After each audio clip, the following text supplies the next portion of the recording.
Selamat malam, salam sejahtera. Habislah Ismail Sabri Yaakob apabila akhirnya Zahid Hamidi umum keputusan yang ditunggu-tunggu oleh UMNO dan rakyat Malaysia yang saya pasti akan membuatkan Ismail Sabri Yaakob bersama dengan sekutunya, termasuklah Muhyiddin Yassin, garuk kepala, mungkin tak boleh tidur semalaman malam ini. Manakah tidak apabila ROS mengumumkan bahawa jawatan Presiden dan Timbalan Presiden UMNO tidak dipertandingkan, diluluskan oleh ROS. Bayangkan saja, sebelum ini Ismail Sabri Yaakob telah dengan lantang dan berani cuba mencabar Zahid Hamidi, menunjukkan bukti atau surat daripada ROS, kelulusan ROS tersebut. Selain daripada itu, Ismail Sabri Yaakob juga telah memberitahu bahawa beliau tidak mencalonkan dirinya sebagai naib Presiden UMNO kerana membantah keputusan Timbalan Presiden dan Presiden UMNO jawatan ini tidak dipertandingkan. Kata beliau, sekiranya beliau mencalonkan diri di dalam pemilihan UMNO baru pada masa yang akan datang ini akan kelihatan beliau menyokong keputusan PAU tersebut, kata beliau. Namun demikian, seperti dalam peringkat awal tadi saya katakan, ROS umumkan lulus jawatan Presiden dan Timbalan Presiden UMNO tidak dipertandingkan. Persoalan besar pada waktu ini ialah, adakah Zahid Hamidi akan memberikan tindakan tata tertib kepada Ismail Sabri Yaakob, ataupun dengan kata lain, adakah Ismail Sabri Yaakob akan dipecat pula oleh UMNO? Ini kerana terang-terangan Ismail Sabri Yaakob cuba mencabar, cuba untuk menidakkan keputusan PAU 2022 yang lepas. Kalau dilihat kepada rekod sebelum ini, tidak mustahil Ismail Sabri Yaakob akan menerima tamparan hebat, menerima tindakan tata tertib disiplin daripada UMNO, termasuklah tindakan memecat beliau.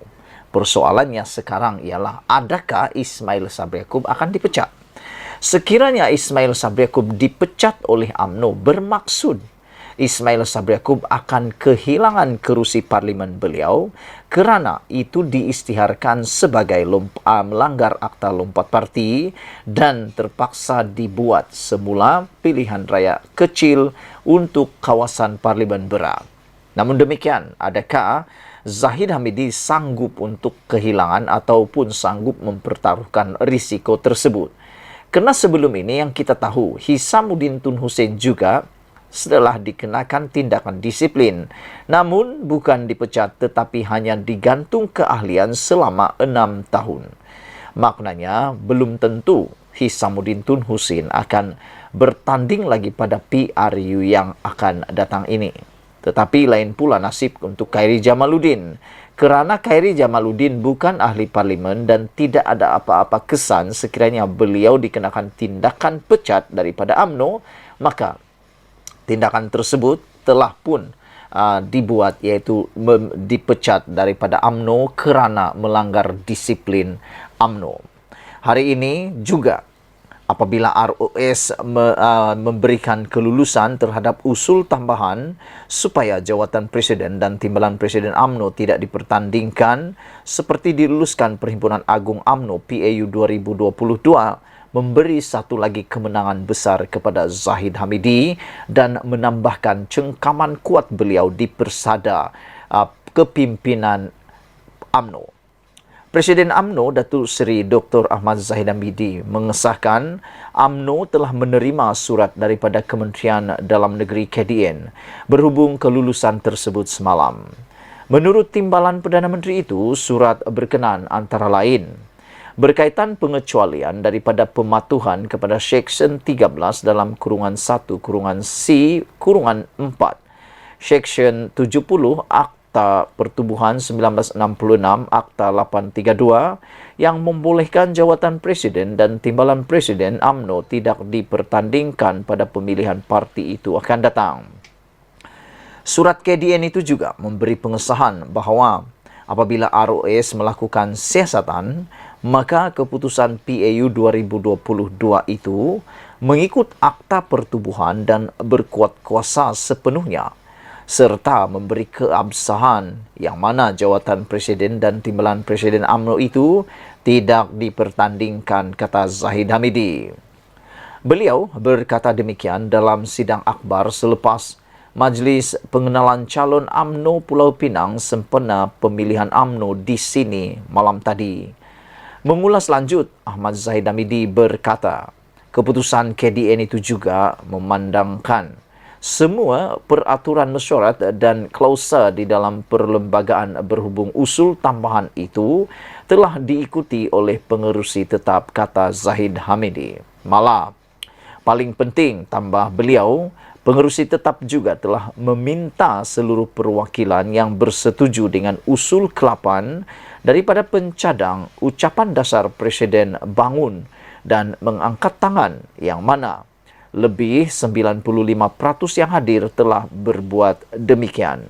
Rupa-rupanya inilah sebabnya ROS telah pun memberikan kemenangan kepada Zahid Hamidi dan Tokmat, iaitu, kata Zahid Hamidi, usul tambahan tersebut telah pun mengikut peraturan mesyuarat dan pengerusi tetap dalam Perhimpunan Agung itu telah mengikut klausa dalam perlembagaan berhubung usul tambahan.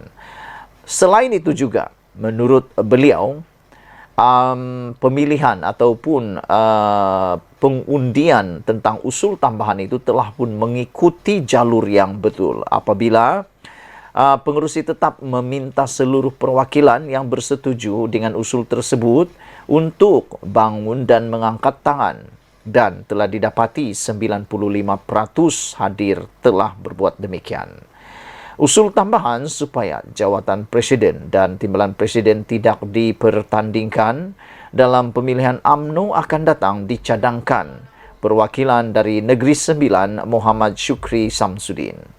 Usul tambahan supaya jawatan Presiden dan Timbalan Presiden tidak dipertandingkan dalam pemilihan UMNO akan datang dicadangkan perwakilan Negeri Sembilan Muhammad Syukri Samsudin. Bagaimanapun, dua ahli UMNO iaitu Muhammad Aizat Fikri Muhammad Nasir daripada UMNO bahagian Kuala Nerus dan Muhammad Fikri Firdaus Muhammad Rom UMNO bahagian Seremban menghantar aduan kepada ROS pada 20 Januari lalu supaya semakan dibuat terhadap usul tambahan berkenan. Sebelum kita berpisah, sila tinggalkan komen anda dan mohon bantuan anda untuk tekan butang subscribe. Malaysia kita punya, kita juga sama-sama cintai Malaysiaku. Bye-bye.